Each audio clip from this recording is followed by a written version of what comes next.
पिछले 9-10 महीनों से हम लोग केवल और केवल उत्तर प्रदेश की 24 करोड़ जनता को बचाने के लिए प्रधानमंत्री मोदी जी के मार्गदर्शन में कोरोना से जूझते हुए, उससे लड़ते हुए और प्रदेश की 24 करोड़ जनता को सुरक्षित रखते हुए जो एक व्यापक कार्य योजना बना रहे थे, उसके कारण यहां पर चाहते हुए भी मैं कार्यक्रम नहीं दे पाया था। और इसीलिए मैंने जब इस विभाग के मंत्री से, इस विभाग के अधिकारियों से चर्चा की, उन्होंने सहर्ष इस बारे में कहा कि ये तो हमारा तैयार है और हम लोग चाहते हैं कि कारपेट जगत से जुड़े हुए हमारे उद्यमियों के अभिनंदन का साक्षी ये कार्यक्रम बने। अगर प्रत्यक्ष उपस्थिति के माध्यम से कार्यक्रम हो जाए तो बहुत अच्छा होगा। और इसलिए आज मैं विशेष रूप से आज यहाँ के उद्यमियों को, यहाँ के हस्तशिल्पियों को सम्मान देने के लिए आपके भदोही जनपद में आया हूं, जिन्होंने प्रदेश और देश को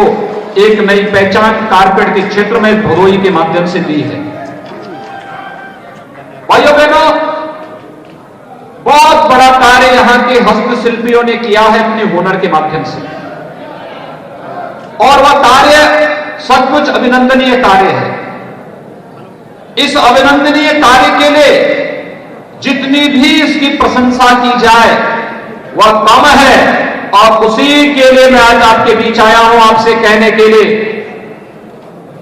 कि इन हस्तशिल्पियों को और उन उद्यमियों को आगे बढ़ाने के लिए सरकार हर प्रकार का सहयोग करेगी। सरकार हर प्रकार का सहयोग देने के लिए, आश्वासन देने के लिए यहां पर आपके बीच आई है। आपने देखा होगा कोरोना कालखंड के दौरान केंद्र और प्रदेश सरकार ने जिस तत्परता के साथ और जिस प्रतिबद्धता के साथ जनता जनार्दन की सेवा की, एक एक व्यक्ति की जान की कीमत को महत्व देते हुए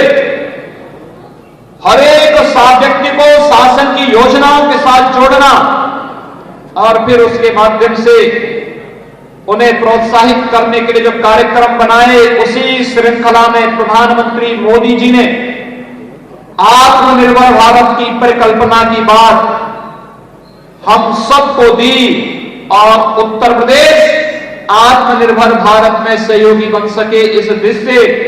एक जनपद एक उत्पाद की यह अभिनव कार्य योजना प्रधानमंत्री मोदी जी की प्रेरणा से 2018 में उत्तर प्रदेश ने प्रारंभ की थी। एक जनपद एक उत्पाद में अगर हमने वाराणसी के साड़ियों को स्थान दिया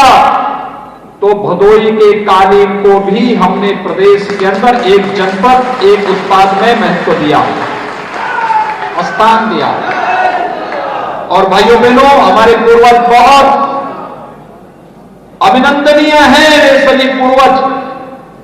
जिन्होंने उत्तर प्रदेश की वर्तमान पीढ़ी के लिए आत्मनिर्भर भारत के माध्यम से स्वावलंबन का मार्ग प्रशस्त किया। वह था यहां पे हर एक जनपद के पास अपनी एक विशिष्ट पहचान है, और उस विशिष्ट पहचान में अपने उस उत्पाद के माध्यम से जो विशिष्ट पहचान उस जनपद को दी, वह हमारी अनमोल धरोहर है। अनमोल धरोहर, किसी भी जिले में आप जाइए वहां की अपनी एक पहचान बन जाती है। मैं मानता हूं भदोही जैसी हुनर हो सकता है किसी जिले में भले न हो, लेकिन वहां पे प्रकृति प्रदत्त कुछ ना कुछ ऐसा उपहार जरूर है जिसके माध्यम से लोग देश और दुनिया को कुछ दे रहे हैं। जैसे सिद्धार्थनाथ सिंह जी ने कहा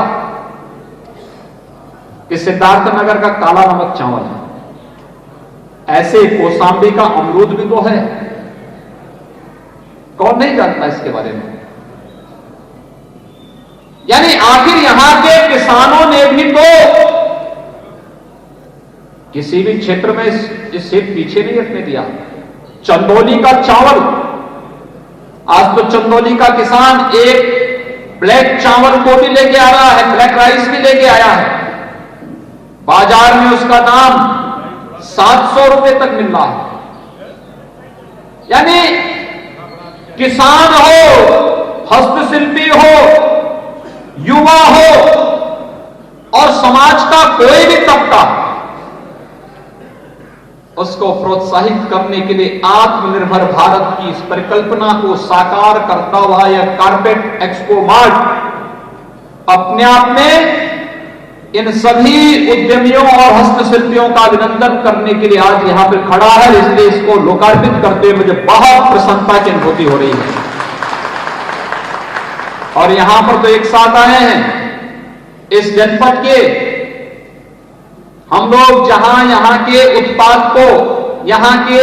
प्रोडक्ट को प्रोत्साहित करने के लिए, इसको मार्केट देने के लिए जहां आए हैं, बाजार देने के लिए आए हैं, वहीं साथ ही साथ इसी बहाने यहां की विकास की योजनाओं का भी लोकार्पण और शिलान्यास भी हो जा रहा है। हमारे सांसद, हमारे विधायक जी ने, श्री रविंद्रनाथ त्रिपाठी जी ने, श्री दीनानाथ भास्कर जी ने,